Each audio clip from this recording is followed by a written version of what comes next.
Hi friends! I'm so excited to have you here. You start with your ball of yarn. You will need your knitting needles. These are size 4s and they are in a 16-inch cable. You will also need, if I can find it, this stitch marker provided for you in your box. I hate when they don't lay flat. It's just a personal pet peeve. Pair of scissors. I think I'm organized until I do these. Measuring tape, and last, your tapestry needle, and then we will be ready to go. Okay, so I have cast on 100 stitches, and I'm going to show you a technique that I think you should know. I went ahead and did it, so I'm going to undo it.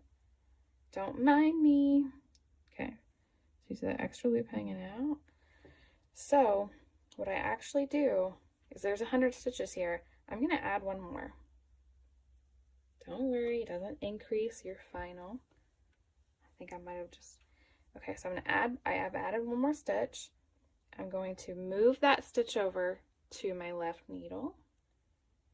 The stitch is to be worked, if you will. This is when I stop, put on my stitch marker. And then what I will do is I pull, move closer, I pull this first cast on stitch over, not very gracefully, over that stitch. And then I dropped the, oh no, hang on, I didn't do that good.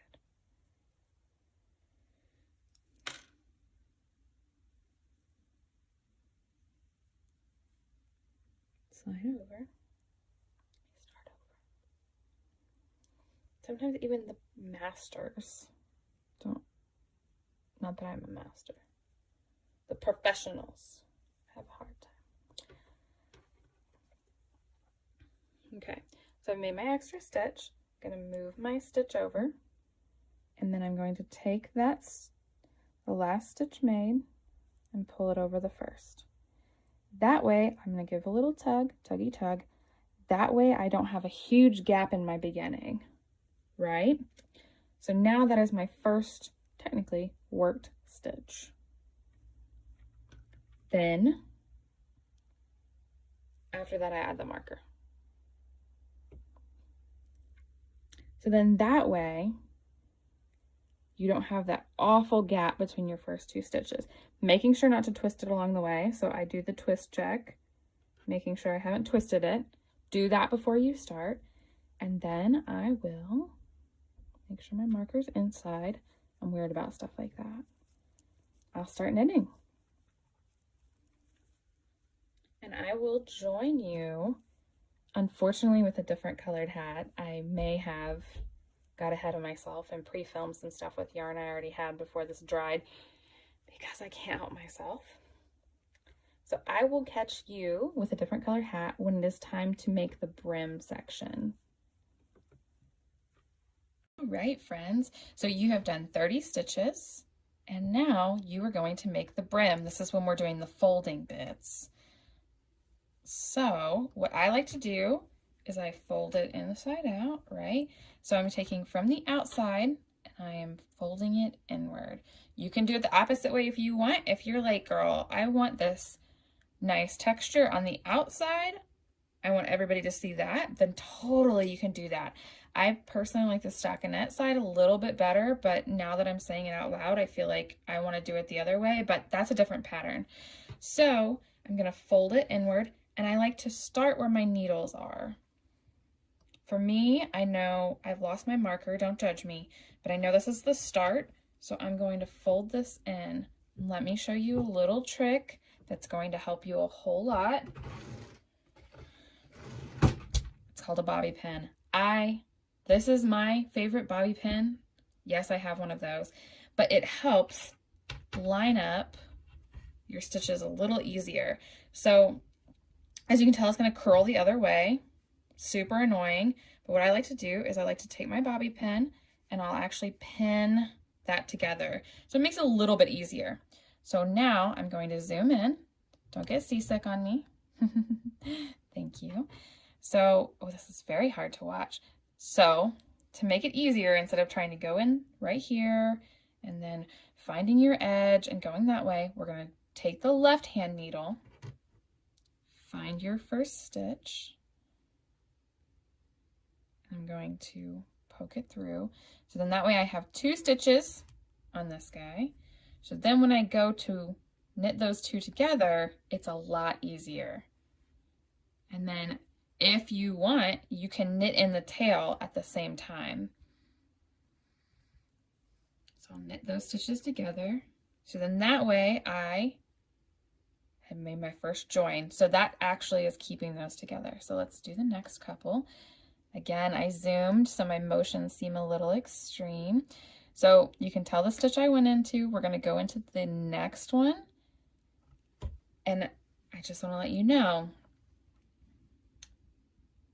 go through both those stitches, the one that you picked up from the inside and the one from the outside. There you go. So then I occasionally check to make sure that I am on track. So what ends up happening, I'm going to zoom out again. Again, I'm sorry. Here we go. What can end up happening is you make your way all the way around, but you're not picking up the next stitch. So make sure you're picking up just the next stitch over, not 2 stitches, because at the end, what'll happen is it all kinds of get bunched together because you have extra live stitches, but not enough on the inside. So just making sure that you're keeping 1-to-1 ratio. Hope that makes sense. That you're going into the next stitch. So I'm going to do the zoomed out version. Trying to do it best for the camera. So I go into the next stitch. If you want, I'm sure if you're like me, you're thinking, okay, so the cast on stitch,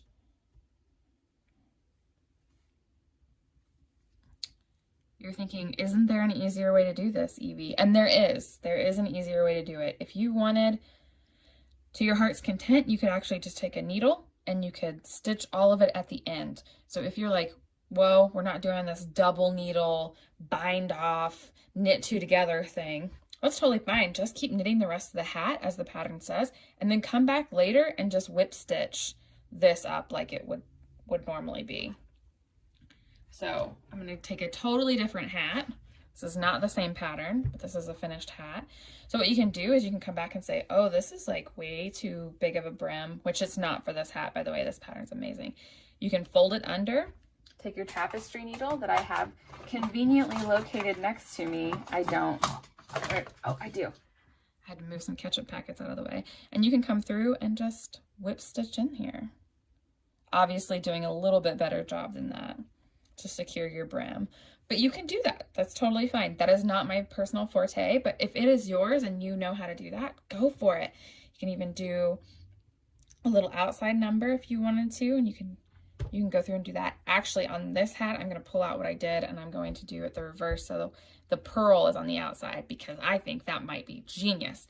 Anyway, hi. Welcome to Evie's Thoughts. This has been my TED Talk. So you're going to work your way all the way around, and when you get back to the beginning, I just move as I work around, I just move my bobby pin as it goes. And when you get all the way back around, knit for, I think I said 70 rows. That might be a lie. I don't have the pattern in front of me. I'm really sorry. But knit until you get to the decreases. And then I will catch up with you on the decreases. So if you have any questions, please reach out. This can be a really new technique for some, and it can be a little scary. So just give yourself a lot of grace and patience, and know if it doesn't work out, you can frog it and go back to this. No worries. All right. Thanks for joining me and listening to my rantings. Hey friends, I'm going to interrupt just for a second. So I used the bobby pin trick, but I want to show you another trick. So I have stitch markers because I like to crochet with the claw. This one's hard for me. I've been knitting for too long and now my hands are having trouble. So what I can also do that I like doing is I will pull the next couple stitches and I will insert the claw to hold it all together, just so we're lining up, because I worry a lot, and I'll show you an example of a time where if this doesn't line up, I'll show you what happens. Un momento, por favor. Thank you. Welcome back. So this is my sample. I knit it inside out because I wanted the purl side out. But do you see how it's bunching here? That's because I didn't line them up correctly. So I actually need to pull all this out and start again. I kind of thought it would buff out, you know, like I'll knit a couple of rows and maybe it'll buff out, but it doesn't. So making sure you're lined up correctly is a great thing to do. You should do it. Otherwise you get really frustrated with the outcome. So here's another stitch marker. This is the regular one. So adding the claw on here is a big help, just to keep it, making sure that you're lined up. So then that way, and I keep them on the outside, that way you're keeping your lines nice and straight and you don't have any of that bunching to deal with. So look at how good this yarn is. And if you have made it this far and you have dyed your own yarn, I want you to take a moment to look at how amazing it looks. Like, I can't get over, every time I dye something, this excitement bubbles up in me. Like, look at this. I hope you're feeling as proud of yourself as I feel myself, because this is just too cool. You took it from a place of undyed wool to dyed, and now you're making something out of it. That's amazing. So I'm very proud of you, and that's my tip. Okay, back to normal schedule programming. Okay, friends, I am so excited. You are getting to the decrease, and I just want to, just look at this. I'm so excited. I hope your yarn is just as beautiful. Remember, always tag me on social. I want to see what it looks like. So I'm going to, this is row 73. So I'm going to knit 10 and then I'm going to decrease. I'll show you how to knit 2 together. 2, 3, 4, 5, 6, 7, 8, 9, and 10. So I've knit 10. Now I'm going to knit 2 together. So I'm going to bring it closer. I'm going to insert my hook, my needle. I just shot a crochet video. I'm all discombobulated. So I'm going to take those 2 and I'm going to insert my hook, my needle, as if I am getting ready to knit those. So then I will knit those 2. So let me show you again. 1, 2, 3, 4, 5, 6, 7, 8, 9, and 10. So I'm going to, got 2 stitches here. I'm going to insert my needle into those, wrap around, pull through, and there we are. Also, I'm a needle pusher, as you can see, so don't take after me. If you don't push your needles, as you can tell, wrap, push, that's bad. You should not do that. Do as I say, not as I do. Your fingers will thank you, let me tell you. I did not count, so if you lose track, like me, I'll pull the fabric and I can tell that that is where I knit 2 together. So I'll count from there. 2, 3, 4, 5, 6, 7, 8, 9, 10. I have messed up and I've gone 1 too far. So I'm going to insert my hook into this stitch before underneath, and I'm going to pull this needle out and just pull the stitch I just made. So that is how you fix a mistake. Don't worry, I do it a lot. I'm going to get close as I can, focused on my, there's those 2. Slide my needle through both of them, through the back, wrap, and pull through. So then that way, you are decreasing 10 all the way around, and so the next row you'll decrease, you'll knit 9, and you'll knit, and then you'll knit 2 together. I do that all the way around until you get to the beginning of the round. So I will catch back with you when we're done all our decreases and we are ready to finish the top of the hat, because that is another very important step, or else it'll unravel. So I will see you very shortly. Okay, hello friends. I want to show you another trick. Let me stop in here. So I'm doing decreases and it's starting to stretch out. I hate this. I love double pointed needles. I hate this problem. So it feels like it's hard to kind of move from one stitch to the next because I don't have a lot of stitches. So Let me do 2 more, and then I'm gonna do my decrease. So what I will do, so you can do 2 things. So you can get out your double pointed needles and use double pointed needles to finish off the hat. That's totally a valid way to do it. I am, in the kindest way, I'm the most optimally lazy. So what I'm gonna do is I'm gonna go to the other side and I'm going to squish my stitches, and I'm actually going to make my double pointed, in the round needles, I'm going to kind of make them like singular knitting needles. So then I'm gonna move this out and start working from here. So this is sometimes called the magic loop. Usually they want a bigger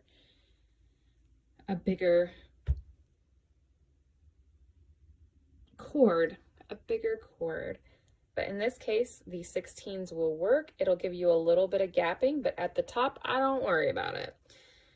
So I'm gonna go all the way to the end. I have my 4 stitches left here.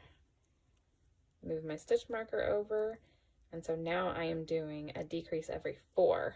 1, 2, 3, and 4. And I think this is a great way if you only can buy 1 set of needles. Been there, or you only have 1 on hand. This is a great way to make them a little more versatile.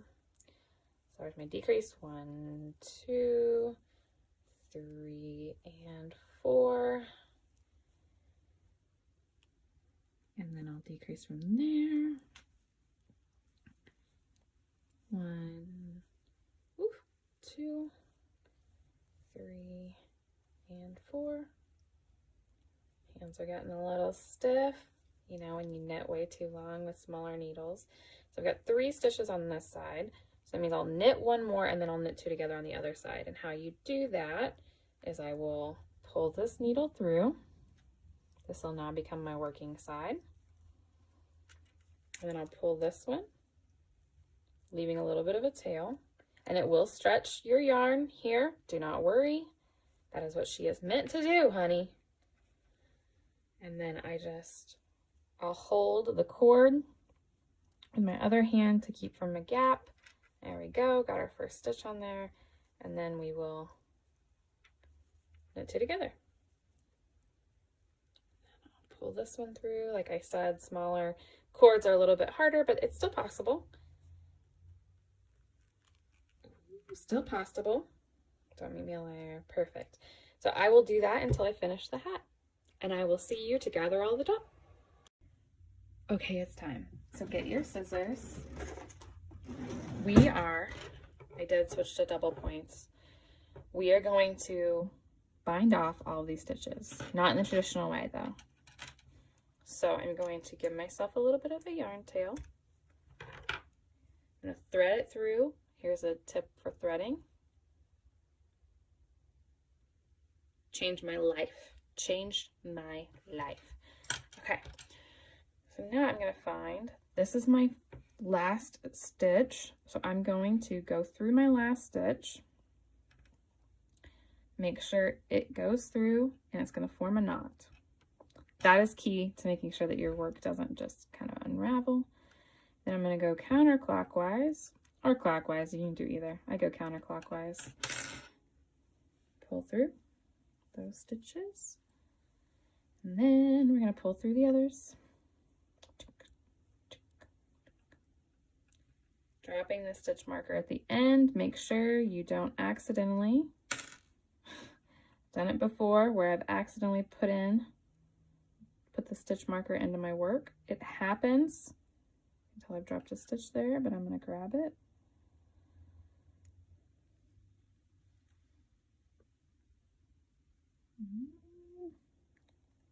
Lost it. So this was a yarn 2. I lost it in my process. No worries. We're going to come back through the back.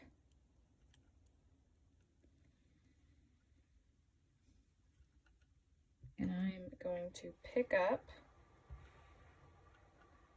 the stitch I dropped.